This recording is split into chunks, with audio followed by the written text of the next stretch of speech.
Good afternoon. I'm joined by the Deputy Prime Minister and the Minister for Climate Change and Energy Efficiency. I would alert you to the fact that the Deputy Prime Minister has to leave, I believe, at 2:20 to commence his journeys to APEC. Today, for the first time, both Houses of Parliament have voted to put a price on carbon. Today, Australia has a price on carbon as the law of our land. This comes after a quarter of a century of scientific warnings, 37 parliamentary inquiries and years of bitter debate and division. Today, our nation has got this done. It has taken the most effective step it can to cut carbon pollution. Today's vote means that the hard work now begins to cut carbon pollution, and we will do that, cutting carbon pollution by 160 million tonnes in 2020, the equivalent of taking 45 million cars off the road. Today's vote means we will begin to address the devastating impacts of climate change, including more severe droughts, more severe floods, more extreme weather events and coastal erosion. Today's vote does mean that we will commence creating our clean energy future with all of the jobs and opportunities that come with that future. And today's vote also means that working Australians will see tax cuts, families will see increases in family payments, and pensioners will see an increase in their pension. Today's vote is a win for Australia's children. It's a win for those who will seek their fortune and make their way by having jobs in our clean energy sector. It's a win for those who want our environment to be a cleaner environment and to see less carbon pollution. Today, we have made history. After all of these years of debate and division, our nation has got the job done, and from the 1st of July, we will see a price on carbon pollution.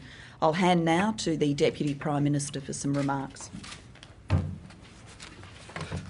Thanks very much, Prime Minister, because today is an historic day for economic reform in our country. This is one of the great labour reforms on a par with the floating of the exchange rate, the bringing down of the tariff wall, or the introduction of compulsory superannuation.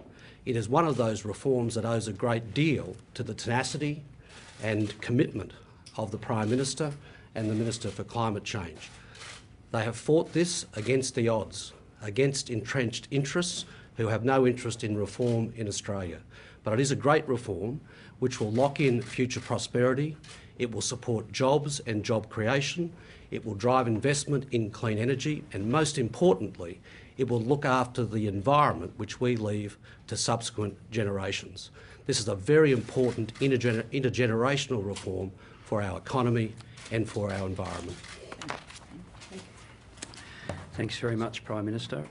The first thing I'd actually like to do is to congratulate the Prime Minister and the Deputy Prime Minister, because this has obviously been a very difficult issue to prosecute, and yet it is such an extremely important environmental and economic reform. And I'd also like to thank the Prime Minister for having the confidence in me to have carriage of this particular portfolio.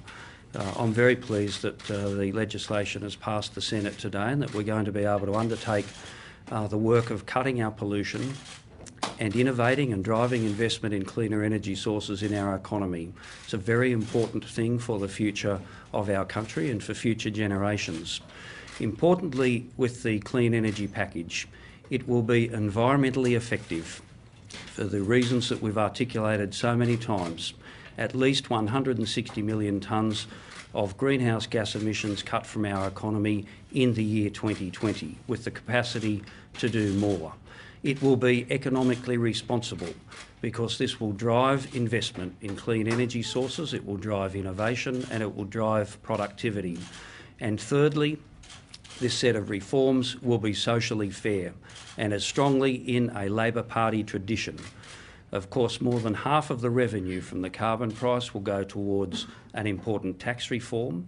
That means tax cuts for people earning up to $80,000 in particular, and it will also finance, of course, an increase in the aged pension, an increase in family tax benefits and other Commonwealth payments. It is socially fair because the people who need help the most will receive the assistance that they need. So on those three fronts,